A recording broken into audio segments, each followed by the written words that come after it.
We have two committees, board committees. One is the policy committee and the other is the technology committee.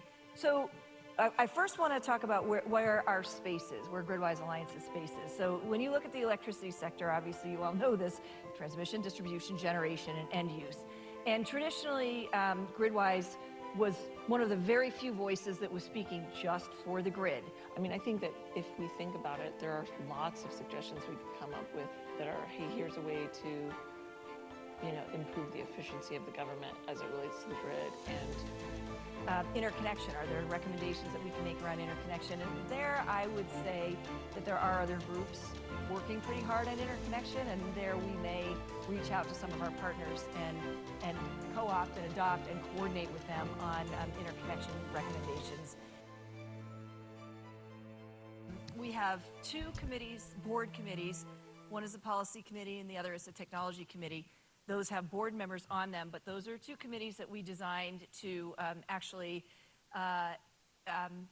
encourage member participation. And if you are interested in serving on either of those committees, the policy committee will be working over the next 6 months or so really to define this policy platform. Please let us know. It'll be small. It's not going to be a big, like, 10-person working group. We'll add a couple non-board members. And the same thing with Technology Council. That'll be really helping to flesh out some of the work products that we want to put out in 2025. So what we're going to do now is we started this process of developing a new policy platform for GridWise at one of our board meetings, in-person board meeting this summer. And I'm going to show you I'm going to give you a kind of the parameters of where we think GridWise Alliance's space in the policy development world is, the policy landscape.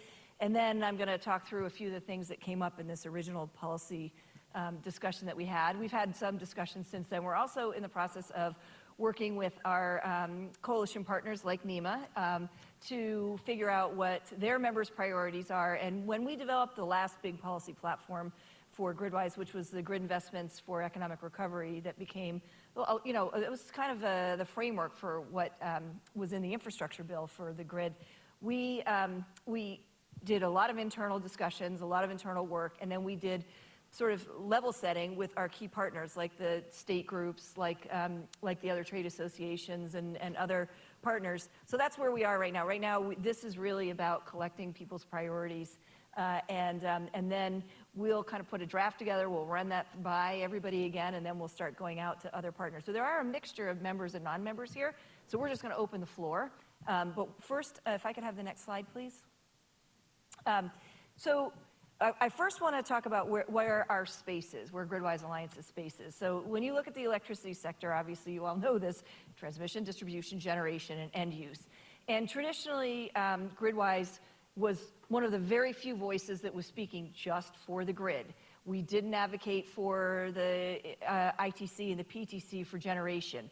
We don't do a lot of work on energy efficiency policy. We really were looking at transmission and distribution. And within that transmission and distribution space, one thing that we left to other groups, because so many other groups were working on this, were policies around the development of new transmission. There are so many groups, from environmental groups to state groups to industry groups working in that space, that we felt like that was covered. Obviously, our members are some of the biggest developers and owners of transmission. They're all waiting for new transmission and will be off-takers.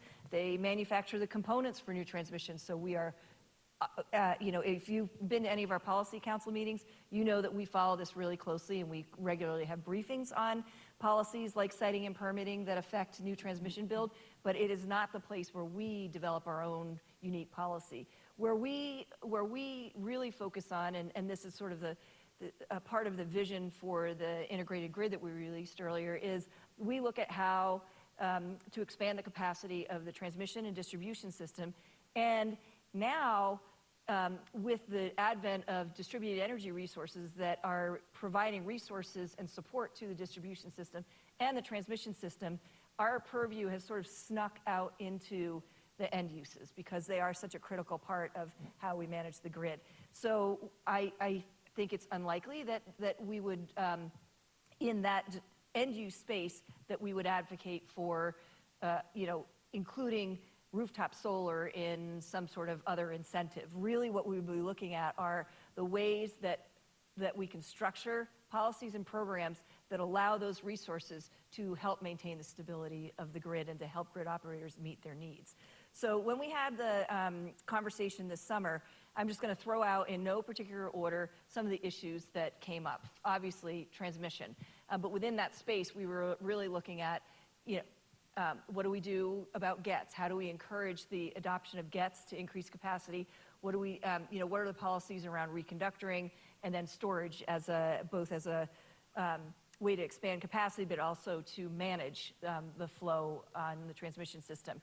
We had a discussion here today, the last couple days, on the coordination across the transmission and distribution system. So, for example, state-level distribution planning. I should note, as I'm talking about the distribution system, the role of the states and our relationship with state policy. So we, in this discussion, we're very interested in finding out what you think about what state priorities ought to be for GridWise. But we won't go to an individual state and get involved in their legislative session, and we won't get involved in a proceeding. We don't have the bandwidth, and in that instance, we then run the potential of running afoul of members who have different priorities and different approaches in the proceeding. So what we aim to do in the state-level policies is to provide educational materials. And so what I'd like you to do is think through needs for educating state policy makers rather than specific policies that we would advocate for. That's not the case on the, in the federal level, where the federal policy can affect both transmission and distribution. For example, the GRIP program was designed with the distribution system in mind, less so the transmission system. So, we can get at state policy at the federal level too. And when we do work with the states, we do it through NASIO, NARUC, and any of the other end groups like NGA.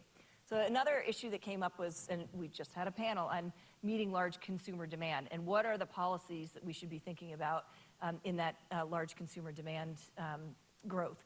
Wildfire resilience, for sure we know that, that utilities are extremely worried about the liability issues around wildfire, and we know that some trade groups are looking at some sort of way of either having a fund or some sort of blanket liability for wildfires that are an increasing problem as a result of climate change. And then there's obviously broader resilience issues. Flexibility, how do we encourage flexibility? What do we need to do about the supply chain issues? And more specifically, I know that our members many of them are global manufacturers, but we hear from the current administration. There were some significant Buy America provisions woven into the infrastructure bill and IRA, and we also know the incoming administration has some strong feelings about domestic manufacturing and competitiveness with China. So how do we talk about domestic content requirements, and how do we weave that into any policy recommendations that we make? Or I would even say things that we want to urge the incoming administration to consider.